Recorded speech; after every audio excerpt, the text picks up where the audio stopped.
Welcome to the Men of Iron podcast, changing a culture one man at a time. At Men of Iron, we equip men and grow godly leaders through creating and sustaining one-to-one and micro-group mentorships. Go to menofiron.org for more info. Thanks for listening. Welcome to the podcast. Thanks for tuning in. It's Steve live from the MOI headquarters, and man, am I excited for today's show.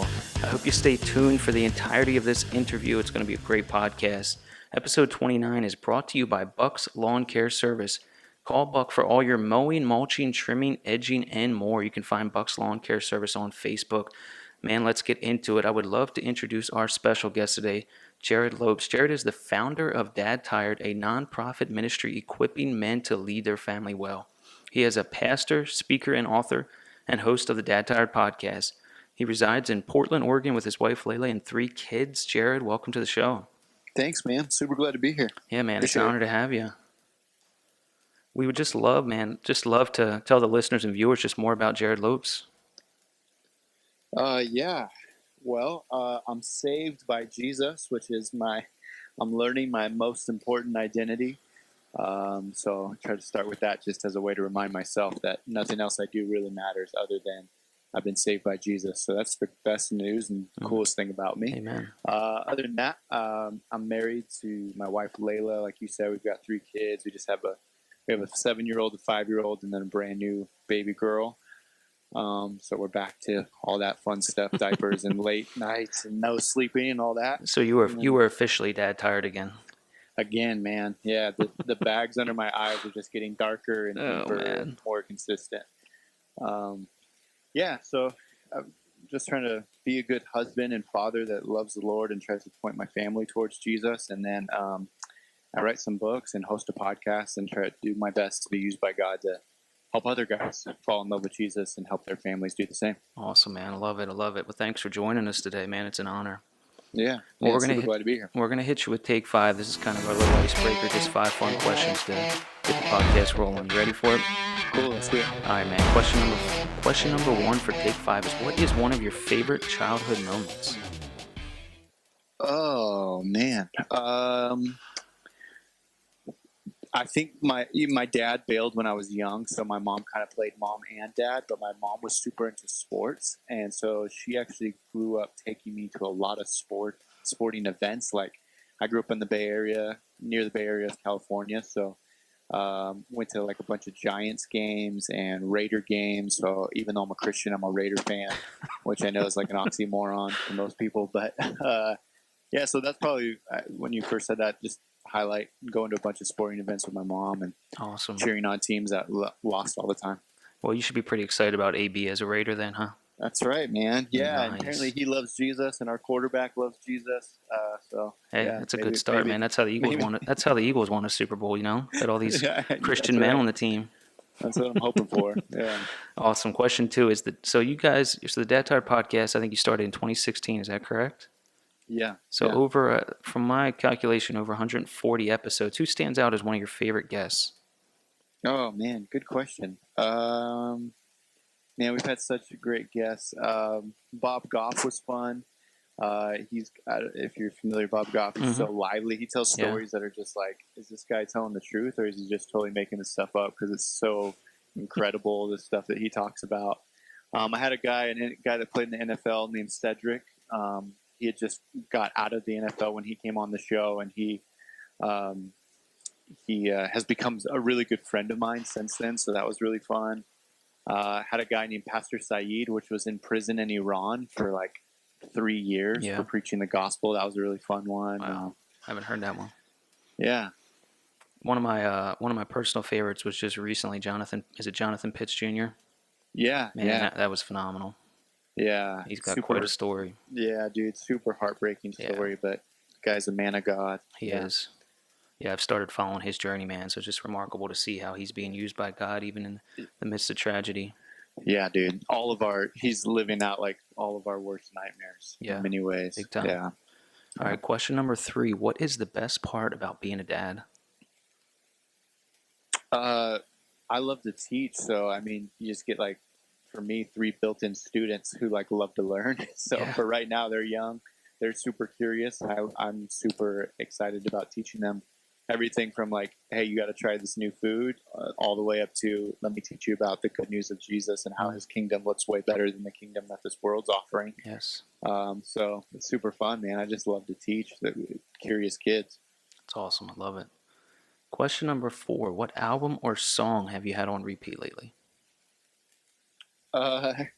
My son is super into rap, and so try not to listen to like a lot of bad rap, but which there's a lot out there. But so we've been listening to NF, the rapper, Nice. Christian rapper, Yeah, I love NF, him. on repeat, man. In the car, on Alexa, everywhere, just NF nonstop. Well, it's a lot different than, back when I was a kid as far as like trying to find some quality Christian rap artists. There's a lot more Oh out there yeah, today, like your Andy Minios and KBs and NFs. And yeah, yeah. back in the day, it was just like DC Talk, probably. That's about it. That's it. And I'm going on it. I can't hate on DC Talk, man, because I'm speaking on their cruise in a couple I months. did see that. So yeah, I love it. Toby Max, he's become a kind of a distant friend, and yeah, he's doing some cool stuff. He's really, it's crazy that he's been in the industry for as long as Oh, he's been in it's the industry. unreal. I didn't get to go to the show, but he was just out here in our area in Hershey, PA, on his tour. I heard it was a phenomenal show. But he's still killing it, man. That's insane. Yeah. All right, last question here for Take 5 is, what would you say is your greatest career achievement to date? Oh man, so it's kind of a weird question for me, man, because I'm in ministry. So like, achievement for me is just like when people fall in love with Jesus, which I can't really take any credit for. I try to point faces towards Christ, and then I let the Holy Spirit do the rest. So any achievement, I really am not just saying this like as false humility. It's just, it would be silly, and it wouldn't make any sense theologically for me to kind of claim anything. But the Dad's Hired like ministry, I had zero strategy. I think we'll talk more about this in a little bit, but I had no strategy for starting it. And there have been well over 1 million guys who've been reached by the ministry. So that's crazy to think about. That's awesome. But that's all the glory of God, man. I don't know what I'm doing. I'm not smart enough to figure that stuff out. Yeah. It's all God. Yeah. Awesome. Well, that was good, man. You survived Take 5. Thanks, man. Yeah. Well, I'd love to, before we kind of talk about Dad Tired and what you're doing with that, I'd love to kind of hear your personal journey, Jerrad, and just kind of how you came to know the Lord and what God's done in your life and what he continues to do. Yeah.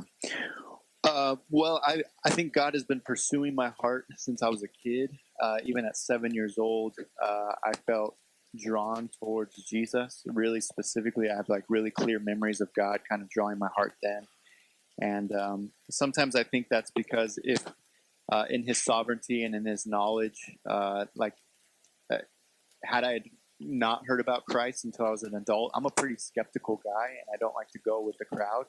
And so I don't know if I would have bought into the whole Christianity thing as an adult, but I also believe in God's like saving grace, and it's way more powerful than my rebelliousness. So I don't know. I don't have all that figured out, but I do know that God was pursuing me as a young boy, and I've gone all over the place in that journey. I've rebelled against the ways of God, sometimes in small ways in my mind, and sometimes in really big ways in my mind. But God has been faithful to me over the decades, and so. Yeah, man. My mom, when I was 7 years old, my mom and dad had like split up, and I think she was just kind of desperate to get some help. And so she took me to church, and that was kind of my first exposure to God and the people of God. And I've just been fascinated with Jesus and the ways of Jesus ever since. I love it. Love to kind of hear just, the beginnings of Dad Tired, why you started it, and what you guys are up to today. Yeah, Dad Tired, like I said earlier, it was really not strategic. I didn't plan on starting any ministry. I had no desire or plan to do that.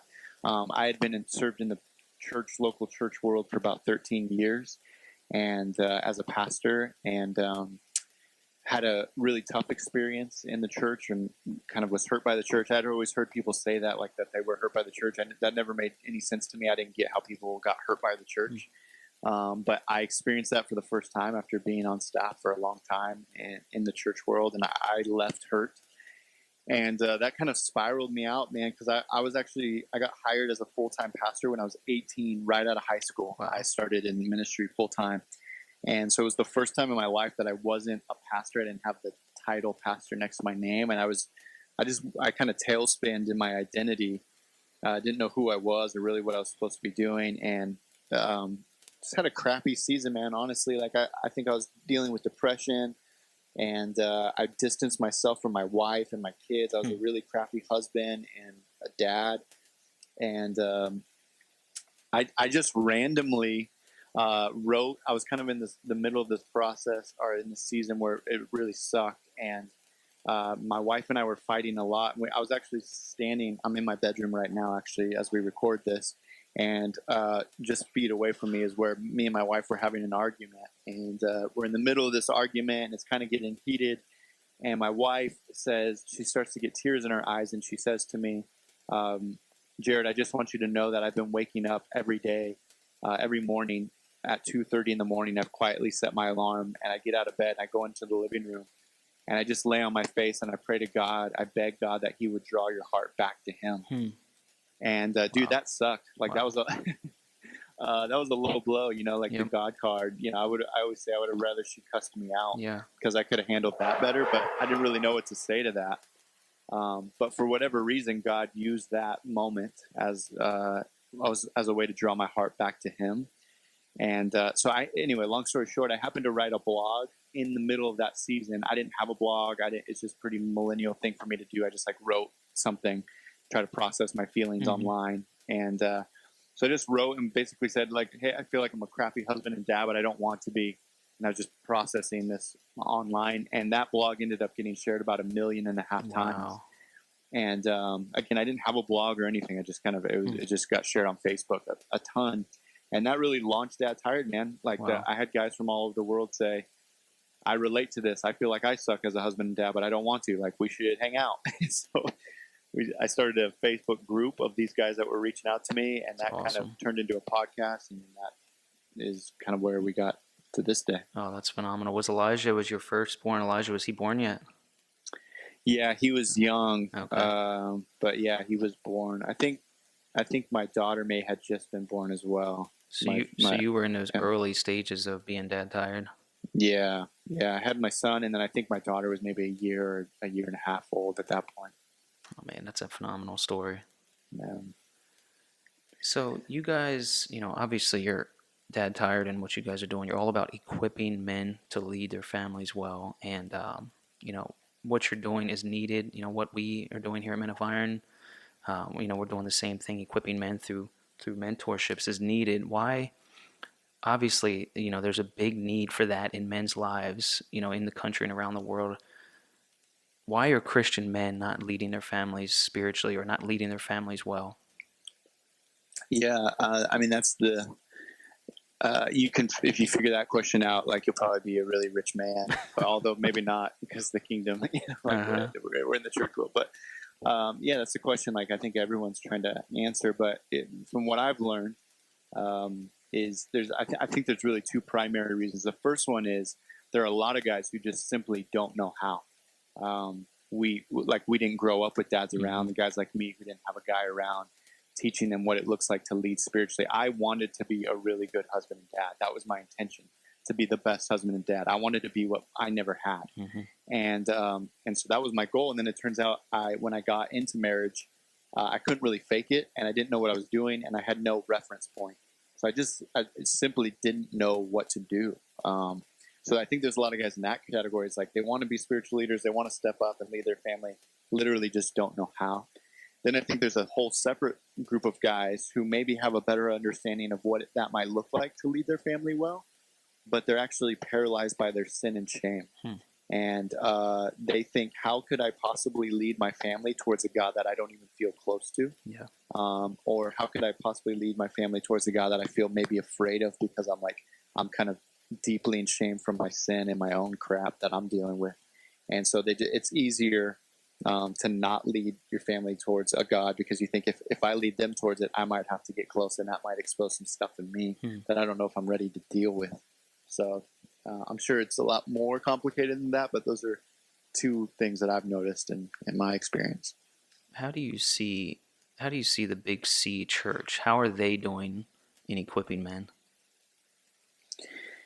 Yeah, man, I love the church. I have heart for the local church. I believe in God's design to use the local church as a means to redeem all things back to Himself. So I just want to preface that and say that first. But I think, frankly, that we are inviting guys into a really boring story at our churches. And here's what I mean by that. I think men, especially, I think all humans, but I think men especially long for adventure. We want adrenaline rushes. We want to take risks. We want to feel a little bit scared and to do something that's bigger than us, or beyond us, or a little bit scary. Most of the time, dudes don't know where to find that. We find that when we're young and getting a license, or dating a girl, or marrying a girl, or buying a house, or getting a job. These are ways that we kind of thrill seek as we're growing up. But then we hit our late 20s, early 30s, 40s, 50s. And I think men are just they get bored. There's no what adventure do you go towards? Build a retirement account and retire like that. Right. That's not super exciting, It's just coast until you're 60 something, and then maybe go on an adventure on a cruise ship. I don't know. It's kind of boring, right? So I think that guys are just longing for adventure, and because they're not finding it, they look for it in really dangerous places like porn, or they get addicted to stuff, or they try to find it and rooting for sports teams, which I'm all about, right? I love sports and stuff, but I think we just look for it in affairs, right? Guys are looking for it in all kinds of different areas. Most of the time, those areas are unhealthy. Some of the times they're healthy things that turn unhealthy because they're just too much, overworking or over drinking or things like that. Or too into a hobby and they neglect their family or whatever. So anyway, to get back to your question, how's the church doing? So I think we invite guys into adventure or into a story hey, we have the greatest news of all time. God's redeeming the world back to Himself. He wants to use you to be part of that. Guys are all right, sweet, that sounds great. I'm in. What do I need to do? And we're hey, can you set up the chairs? Or can you pass communion plate? Or can you greet people on Sundays? Which all those things are needed. Yep. But frankly, if that's the adventure we're calling guys into, super boring, bro. Right. If we're honest, no guy's gonna get super excited to wake up on a Sunday morning because that's the adventure that he feels is burning in his heart, and he's gonna go look for adventure in other places. So I think what we need to be doing is inviting guys into grander stories, to take bigger risks. Yep. And to live on adventure for the kingdom of God is a very scary but also very exciting thing to do, which I think guys would actually get really excited about if we as church leaders would invite guys into it. Yeah, I love that. Yeah, and I think, even for, a lot of Christian men out there, that Sunday experience, Monday through Sunday, that's the only experience necessarily they have of God for the whole week. They leave church there and shut it all down and go into work mode or whatever it may be. And yeah, like you said, that Sunday experience is all they're seeing of God. And if there's not something more than just ushering or moving chairs, man, we're going to lose a lot of men. Yep. And, we've lost a lot. We've lost a lot of men. Even guys, most guys aren't showing up, and the guys that are mentally checked out. Right? They're not stoked about being there. So yeah, that you're totally right. They just see it as a kind of a 2-hour Sunday morning experience that's taken away from their time to watch football or relax because they've been working hard all week, and so it's kind of a sacrifice. But yeah, I think you're right.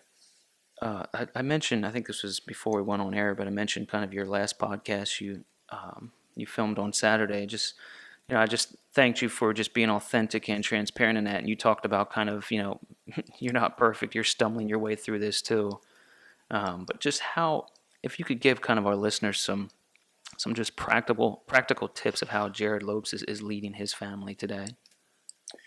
Yeah. So there's some daily rhythms that I'm trying to incorporate.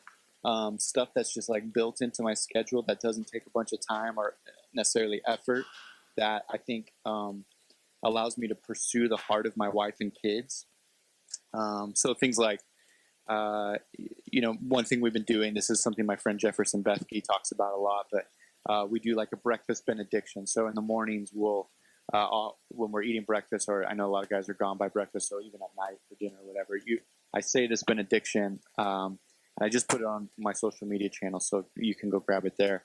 Awesome. But basically, I have my kids repeat this like benediction back to me at these meals, and that's just one way of like it takes 30 seconds to do that.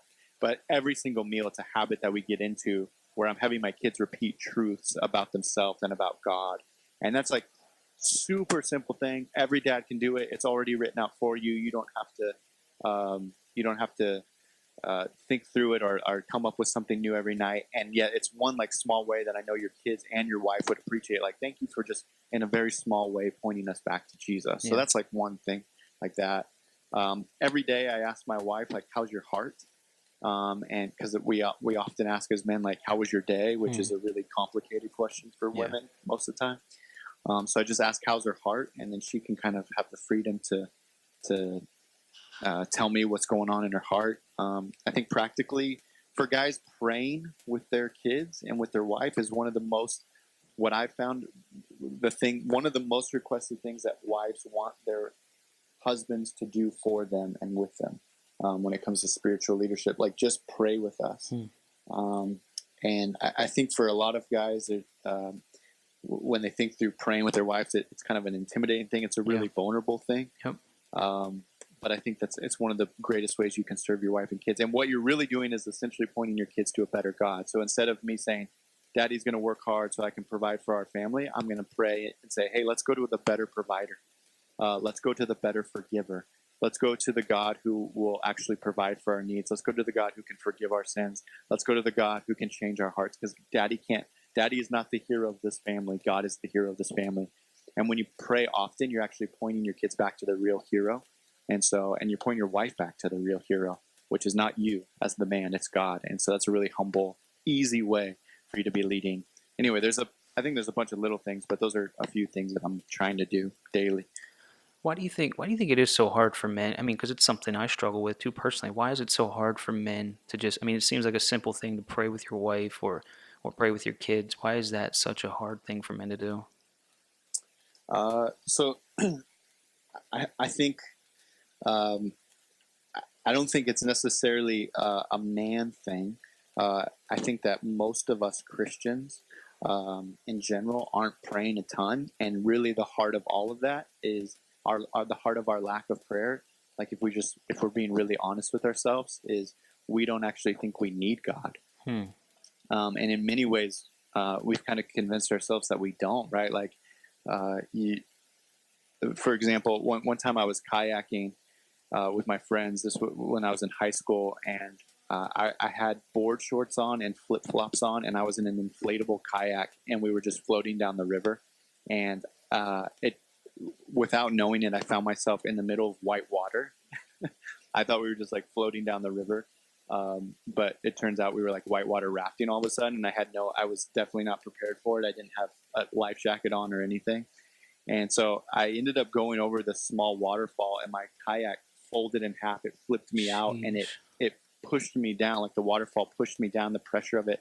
And I was banging up against the rocks. I could feel like the branches and rocks hitting me from every side. And it was the only time in my life where I've legitimately prayed for my life. Like, God, please don't let me die. Please don't let me die. Please don't let me die. Please don't let me die. Like, the reason I was praying so desperately was because I recognized I was desperately in need of Jesus, right? And when we're desperately in need of Jesus, we find ourselves praying, and we don't have to like schedule it into our day, right? I wasn't like, hey, I should probably figure out a time to pray. Like, no, I was just praying because I was desperate. And I think for most of us, we don't actually feel desperate. Like, if I know that if I'm in need, I can just work hard, and I can kind of figure out a way to make finances, fix my problems or whatever. If there's a problem, I can put my problem solver hat on and solve it. But we often find ourselves praying when we're like super desperate, right? Like, if our kids get sick, how often are we praying, right? If we're in the middle of a really hard thing or something that's beyond our control, all of a sudden we find ourselves praying. And so I just think we don't pray because we're not really convinced that we actually need Jesus. Like, that's the most honest way I can say it. And so needing to get back to that place where it's like, no, man, I'm not the provider of my family. I'm not the fixer of my family. I'm not the forgiver of my family. Like, I need somebody greater than me. I need to come back to that realization that I am desperate for Jesus to show up every day. And when I get into that personal habit of personally praying, because I recognize I'm desperate, Yep. I'm going to start to point my kids back to the one that they need and make sure that they recognize that they're also desperate for Jesus. Yeah, that's so good. It just comes back to comfortable Christianity. We get so kind of comfortable in our cushy, and I would pinpoint it to the country we live in, our cushy American lives, that the last thing we really need is God, or so we Yep. think. Yep. Until, like you said, that your kid's sick or there's a crisis in your life, man. That's so good. But you go to Africa, bro. Like go to any other country that doesn't have the same economic structure as we do. Like they're not scheduling prayer times. They're trying to be disciplined about Yep. it. They're praying to God desperately every day. Yep. And it's just like a normal part of life because they recognize if God doesn't show up, we're in a world of hurt. And I want that same desperation. Like if God doesn't show up today, I don't care how much money's in my bank account or what job I have or whatever title is on my business card. If God doesn't show up today, I'm in a world of hurt, not just financially, but on every level. That's the kind of desperation I want, Yeah. And, Big time. And then I can go to my family and say the same. When my wife comes to me with something she's stressed about, I can say, babe, like you need Jesus. Like, let's go before God. Let me pray with you. And kind of point her back to her need for Jesus, and my kids the same thing. Yeah, it's I think about my salvation experience. I came to know Christ, and I grew up in the church, but never had that relationship with Jesus. But in 2009, I went on a missions trip to Liberia, Africa, and that's where I gave my life to Christ. And it was that faith that was just of the Liberians, and that was just so astounding to me. It was like, I mean, here they are living in huts and dirt floors, and don't know where their next meal is coming from, but their faith was just, I mean, could move mountains. Right. It was just phenomenal. Yep. Jerrad, this masculinity issue, it's nothing new. Men bent on taking instead of giving, fixed on self-gratification. I mean, we read stories in the Bible of men like David who succumbed to self-gratification, lust, sexual sin. What do you think it's going to take for Christian men to get it right, for us to kind of turn the tide and change a culture? Yeah, well, a move of God. Not to be like trite or simple, but I don't know if any like church or ministry strategy is going to do anything outside of a move of God. But I do think that we need more gospel-centered teachers and leaders who are pointing men back to the good news of Jesus. Churches who are discipling men, not just entertaining men. So things like that, but. I think things like what you guys are doing, to mentorship, to actually get involved in another guy's life, and to walk alongside the Jesus model of discipleship. That kind of stuff is what it's going to take. But I always give the analogy of I call it the saltwater analogy. So if you're stranded in the ocean and you're on a raft and you're dying of dehydration, you're so thirsty, and what sucks about that is you're surrounded by water, right? Like you're so thirsty, and yet you're surrounded by water, and so you've gone a few days without anything to drink, and so even though you know that you shouldn't drink the water, it starts to look really good to your parched mouth, and so you scoop your hands up a little bit of that ocean water and you take a drink, and for a second you're satisfied. Like for a second you're like, that was a good idea. I'm glad I did that. That cold water feels good, but pretty quickly you realize, oh crap, like that wasn't as good as I thought it was going to be. And even though you know that, you still go back for a second time because that salt water actually made you more thirsty. And so you keep doing that. And if you do it long enough, you eventually die from drinking enough salt water. And I always say, like, for us men, we all are convinced that something is going to satisfy our soul. We all are drinking salt water from something, whether it's overworking or looking at porn, or you have some kind of addiction that you're struggling with. Or whatever, even religion, like you're trying to be the super good church guy or disciplined church, like whatever it is that you are chasing after to satisfy your soul and to find identity and worth, eventually that will leave you wanting more. It will never satisfy you the way that you think it will satisfy you. We don't have like sin issues, we all have heart issues, and that's really at the core of all of our hearts, is we want something to satisfy our soul outside of Jesus. It's the very first thing that Adam and Eve dealt with, and back in the garden, they wanted something other than God to satisfy their soul. And so I think what it's going to take for men is for them to start to recognize, like, every other thing that they're chasing after, whether it's the corporate ladder or the hobbies or the bank account or the woman or whatever, like none of it's actually satisfying their soul the way Jesus can. And eventually you'll get to a spot where like, I need to come back to the thing that my heart's actually craving, and that's to be connected with their creator. So, yeah. Well, man, we love what you're doing over there with Dad Tired on the West Coast, man. You're just doing a phenomenal work. It's reaching men and it's changing lives. So, man, just keep it up. Thanks, bro. I appreciate that. How can guys get connected? How can they learn more about Dad Tired Conference, Facebook group, all of that good stuff? Yeah, so all of what we do is, if you just look at dadtired.com, we have our conferences on there. We've got, I have a free devotional on there, so guys can immediately just download that. It's 10 practical ways to lead your family towards Jesus. So that, I know we were talking about that earlier, that's free. They can just download that for free. We have some other devotionals on there, and we have a closed Facebook community where a lot of guys, we have about just under 8,000 guys from around the world who are trying to point each other towards Jesus. So that's another way to get connected, but probably just dadtired.com, the best way to go on with what we're doing. Awesome. Yeah, I'm a part of the Dad Tired Facebook group. I don't know, I probably joined a couple months ago, but Cool. it's a great community. I mean, it's great for just prayer and encouragement. It's also, I mean, great for, simple stuff, say that, just like looking for a book or resources or anything like that, man, because there's such a, large group of guys out there that can point you in the right direction. Yeah. Sweet, man. And the Dad Tired podcast, they can find that on Apple Podcasts, Spotify, all that good stuff. Yeah, anywhere where they like to listen and consume podcasts, it's on all the platforms. Awesome, man, and I highly recommend it. It is one of my favorite podcasts, one of my go-to podcasts. I try to tell everybody and anybody I can about it. Oh man, thank you. That means a ton. Yeah. Seriously. So you can go to dadtired.com to find out more. You can find Jerrad on Instagram at Jerrad, it's JerradLopes, Jerrad Lopes, or at dad.tired. Jerrad, it was an honor to have you on, man. We're so thankful for your time. Yeah, grateful to be here, man. Thank you again. All right, man. We'll see you. Man, thank you to Jerrad Lopes. What an awesome, awesome interview. I hope you guys enjoyed it. For more info on the Men of Iron podcast, go to menofiron.org/MOI podcast. You can get all the links there for Apple Podcasts, Google Play, Spotify. Hit subscribe. Leave us a review. We're just thankful for your time listening and watching. Thank you to our sponsor, Bucks Lawn Care Service. That's it.